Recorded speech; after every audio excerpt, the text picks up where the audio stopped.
Sí, bona nit.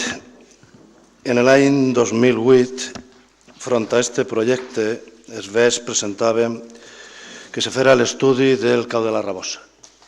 Pensaven que per a desentar les marxes de l'autovia, que era el projecte, que ara s'aprova 4 anys després, i que era molt bé, segurament gaudir els ulls de les persones que passaren o passejaren en el seu cotxe per l'A7, en aquell mateix plenari en què el PSOE va presentar aquesta proposta, nosaltres li presentàrem una esmena que era que aquests diners se dedicassen a preparar un projecte real de la utilització paisatgística i recreativa del cau de la Rabosa. Lògicament el govern va votar en contra i aquest projecte no se va dur endavant i se va dur 4 anys després, apareix l'aprovació d'este. Nosaltres, lògicament, no anem a aprovar-lo. S'abstindrem, hauríem de votar en contra, però lògicament el projecte està fet, s'emmagazemarà i no era el nostre. Que se pague, que vinguin els diners i ja està. Però aquestes són les coses que moltes vegades se fan o fan en alguns governs o en alguns ajuntaments, que és projectes per a engrandir calaixos.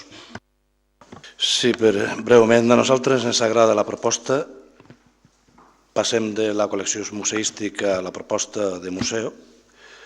Ens agrada.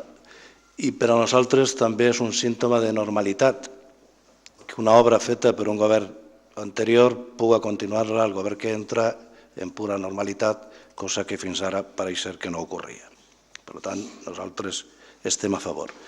Però afegiríem una petició, i és que mentre això ocorrisca o no ocorrisca, el que tenim ahir és una sala tancada que podria estar molt bé utilitzada com a sala d'exposicions i que ja vostès el varen fer en la fira.